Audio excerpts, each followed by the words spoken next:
wabarakatuh. Nama Kiki Nuraini NPM 1901010043 dari kelas C semester 4. Baik, dalam video kali ini saya akan sedikit menjelaskan mengenai materi fikih kontemporer guna untuk memenuhi tugas mandiri mata kuliah Masailul Fiqh. Langsung saja materi yang pertama yaitu nikah beda agama.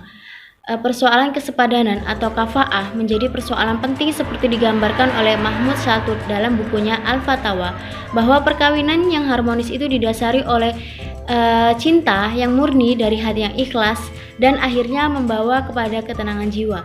Maraknya pernikahan beda agama yang mengabaikan aspek kesepadanan agama tampaknya menjadi salah satu alasan untuk diangkat kembali agar jelas apa sebenarnya hukum nikah beda agama itu.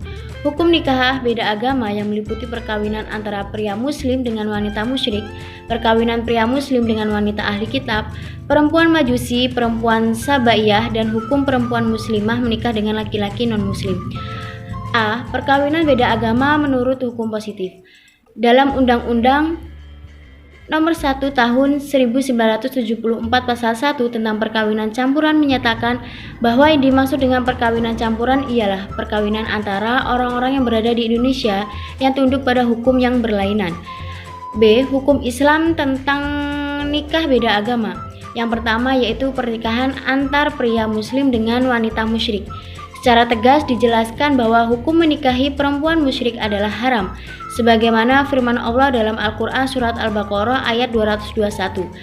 Dalam ayat di atas secara jelas menjelaskan tentang sebuah larangan bagi seorang laki-laki mukmin menikahi perempuan musyrik, sebagaimana tidak boleh perempuan musyrik menikah dengan laki-laki muslim.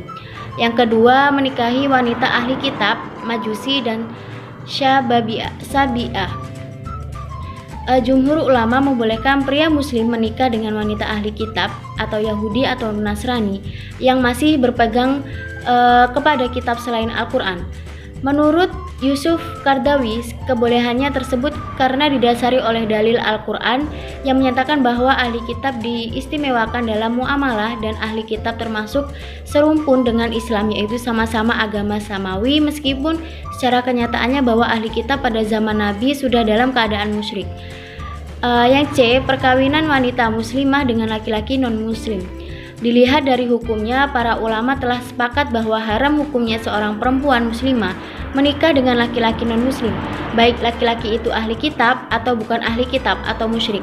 Baik calon suami itu pemeluk agama yang mempunyai kitab suci seperti Kristen dan Yahudi, atau pemeluk agama yang mempunyai kitab serupa seperti kitab suci seperti Buddhisme, Hinduisme, ataupun pemeluk agama atau kepercayaan yang tidak punya kitab suci dan kitab yang serupa seperti anisme, ateisme, politisme, dan sebagainya.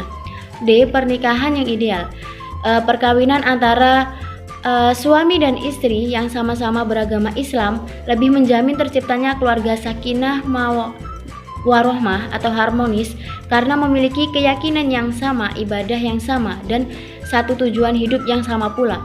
Untuk itu dalam perkawinan diharuskan adanya kesamaan keyakinan antara suami dan istri, dari satu yang melahirkan kesepadanan akhlak dan kesatuan tujuan.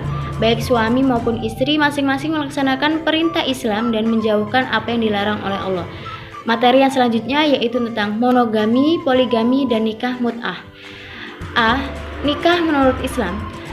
Dari kehidupan berpasangan, manusia disyaratkan untuk menjalin hubungan yang mulia, mengembangkan keturunan, menegaskan hak dan kewajiban antara keduanya. Untuk itu, Allah menurunkan syariat yang bertujuan menjaga harkat dan martabat serta kehormatan manusia yang disebut dengan nikah. Pada zaman jahiliyah telah dikenal beberapa praktik perkawinan yang merupakan warisan turun-temurun dari perkawinan Romawi dan Persia.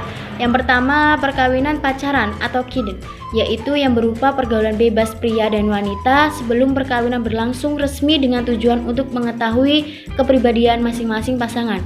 Kedua, nikah badr, yaitu seorang suami minta kepada laki-laki lain untuk saling menukar istrinya.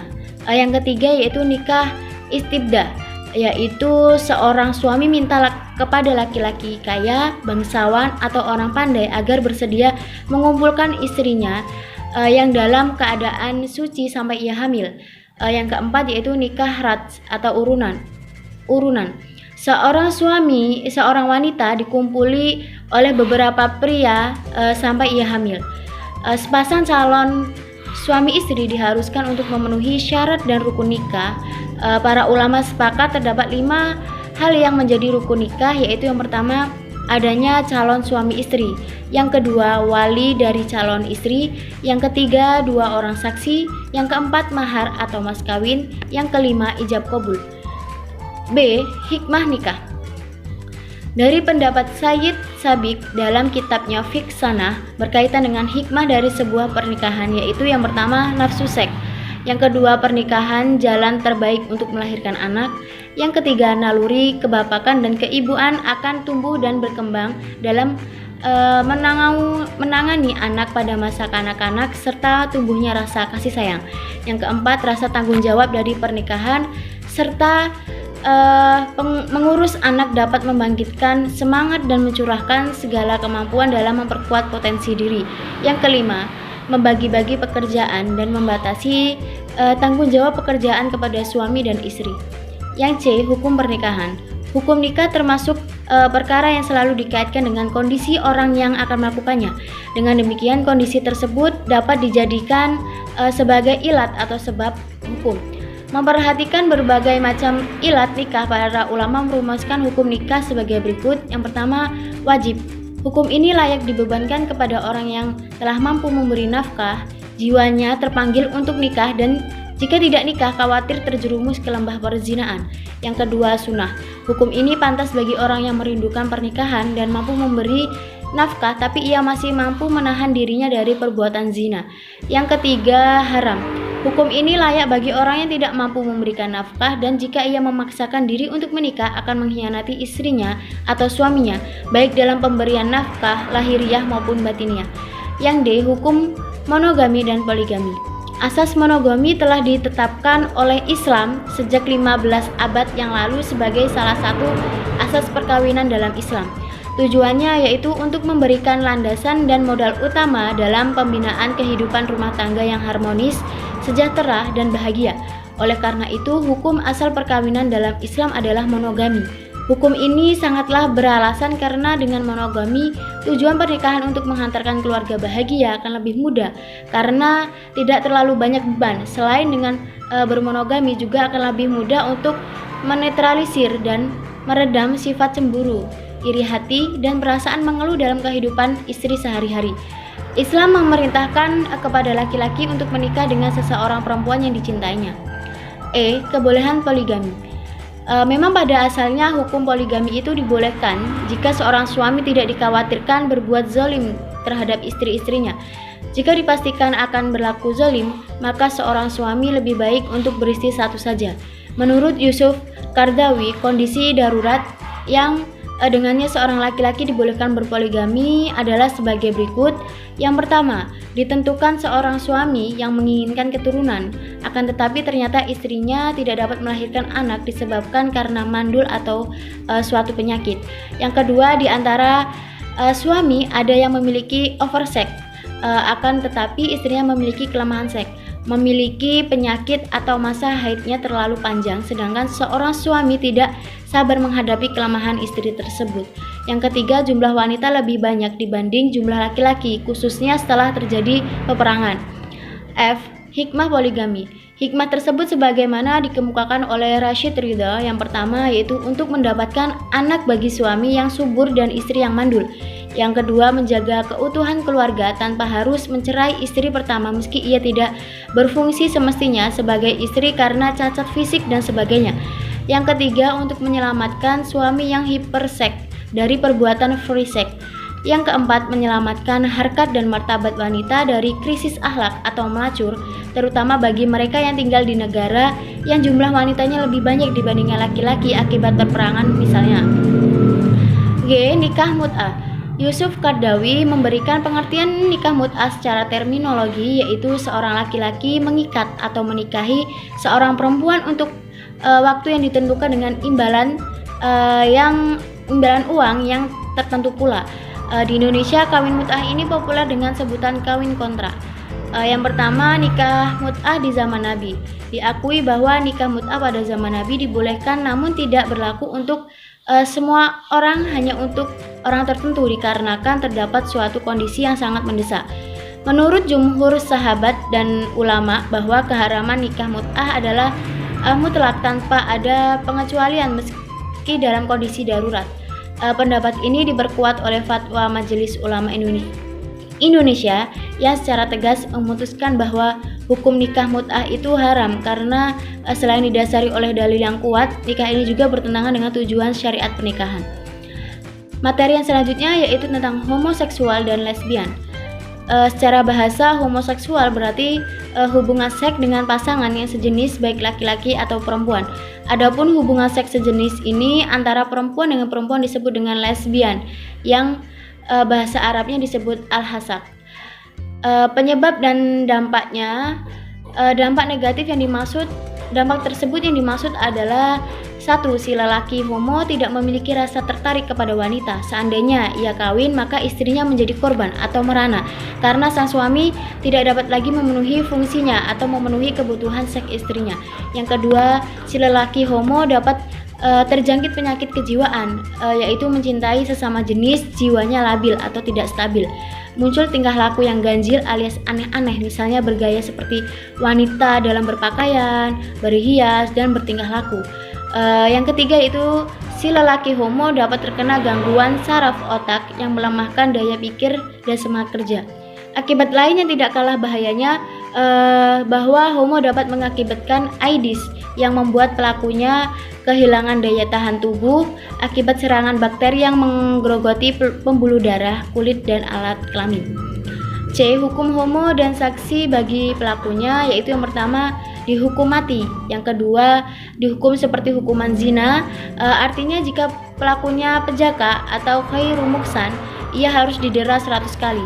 Jika pelakunya sudah kawin atau muksan, ia harus dirajam sampai mati. Yang ketiga diganjar dengan hukuman takzir. Materi yang selanjutnya yaitu khitan wanita.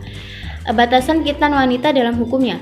Menurut Al-Mawardi, khitan wanita adalah memotong kulit yang paling atas pada bagian alat kelamin yang berbentuk seperti biji-bijian atau bagian jengger, bagaikan jengger ayam jago.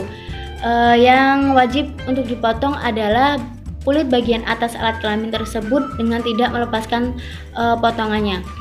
Tentang hukum khitan baik bagi laki-laki maupun wanita, menurut Mahmud Syaitu tidak terdapat nas yang dapat dijadikan pegangan hukum, maka hukumnya harus diusahakan menjadi ijtihad. Adapun dampak positif yang dapat diakibatkan oleh praktik khitan adalah yang pertama, kulit zakar yang terkelupas akibat khitan dapat menyelamatkan seseorang dari peluh berinyak dan sisa kencing yang mengandung lemak dan kotoran. Yang kedua, dengan dipotongnya kulup dapat terselamatkan dari bahaya terganggunya hasyafah ketika mengembang. Yang ketiga, khitan dapat mengurangi terjangkitnya penyakit kanker. Yang keempat, menyegerakan khitan bagi anak dapat menghindari anak itu dari mengompol. Materi yang selanjutnya yaitu zakat hasil tanah yang disewakan. Pengertian, kata zakat berasal dari bahasa Arab. Secara bahasa artinya suci, tumbuh berkembang, dan berkah. Makna zakat secara bahasa ini mencerminkan sifat zakat yang dapat mensucikan harta dan jiwa serta mengandung nilai positif dan dapat dikembangkan berupa kebaikan bagi si muzaki dan maslahat ekonomi bagi para mustahik. Pengertian atau dasar hukumnya yaitu sebelum menjelaskan pengertiannya, penting rasanya untuk mengedepankan beberapa komponen yang harus terpenuhi dalam transaksi zakat hasil tanah yang disewakan.